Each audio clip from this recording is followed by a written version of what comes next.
Ayan, 3:59 na. Mag-alas 4 na. Then maliligo pa lang ako.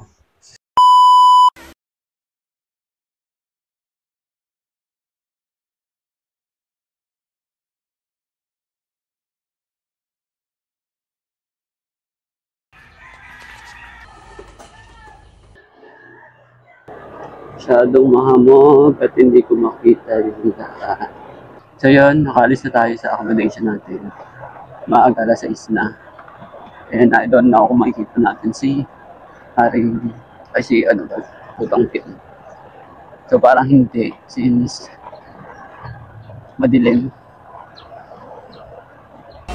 Since hindi pa ako kumakain simula kagabi, nag-try ako maghanap ng mga kakainan. But I decided sa Jollibee na lang since malapit siya sa Legazpi City. So after ng kain natin, gumayak na tayo. Pero actually mga 1 hour tayo or more naghintay since umuulan pa at that time. And we're hoping na umupa siya. But luckily sa mga bandang 7 AM, nagpakita na sa atin ng bulkang ngayon. So, agad-agad tayo. Nandito na rin tayo sa Philippines, dun sa may simbahan. Morning po. Magkano po ang ano? Entrance for 45 plus parking 20, bali 65. Okay, pakit mo.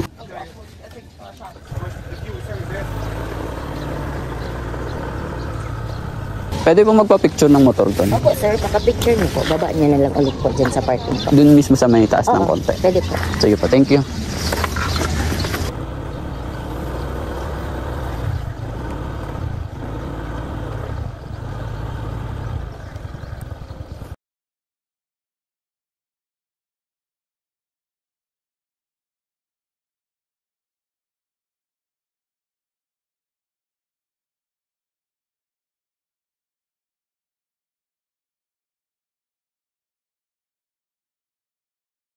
Natin yung gun. Pakita rin kasi sa akin. Hindi lang kasi umuulan. May umaambon pala. Pero sobrang hamog kanina. Akala ko hindi talaga magpapakita. Nakadirin ng ulan. Pero hamog lang pala yun. So ito, nagpakita na siya. Alas 8, papunta na ako ng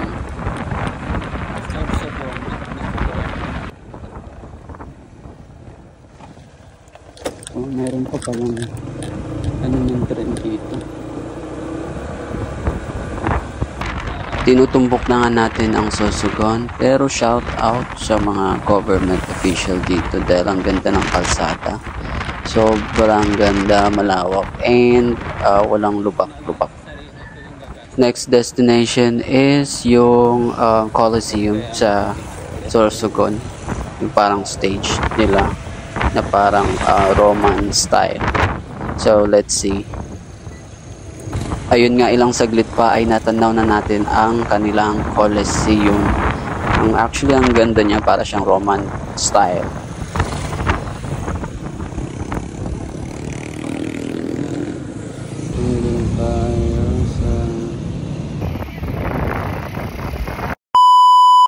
After ng Coliseum, kumain muna ako dahil nagutom ako. Mga alauna na yan, and then nagpagas tayo sa bandang Maharlika Highway ng Sorsogon. Let's see kung magkano magagastos natin. 359.46 pesos ang nagastos natin. After natin magpagas, nakarating na tayo sa Port of Sorsogon. So first is kailangan mong magpakita ng iyong ORCR and then driver's license.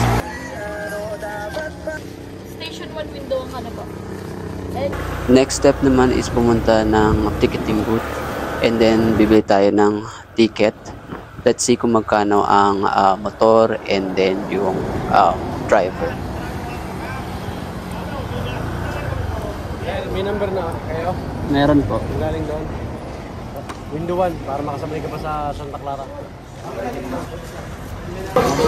Ilan cc yung motor mo sir? 150? Opo. EDB ano?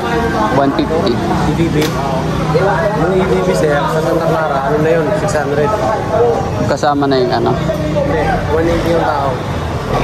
Then natapos na tayong bumili ng ticket. Actually hindi ko pinakita yung buong process dahil magbabayad pa tayo ng additional fees. So matatagalan yung ating video. After ko nga magbayad ng ticket sa barko, then pumunta na ako sa mismong port ng Matnog, Sorsogon. Papakita mo lang yung mga ticket na binili mo.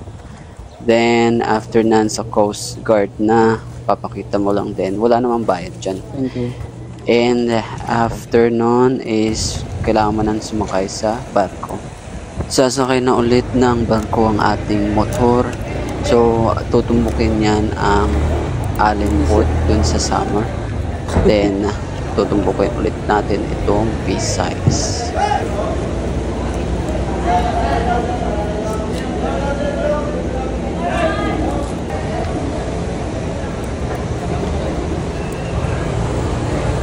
After ng mahigit isang oras na paghintay, nakababa na tayo ng Allen Port sa Samar. Then, yan, nakalabas na tayo ng port. Then, tutumbukin na natin itong Visayas. Pagdating ko ng Visayas, akala ko maulan. Since sabi dun sa weather forecast, medyo mataas ang chance na ang rain. So, pagdating ko, medyo maaraw-araw pa. Then, sa kalagitnaan yan, actually umulan. But, hindi ko napapakita sa video. Next video na yun.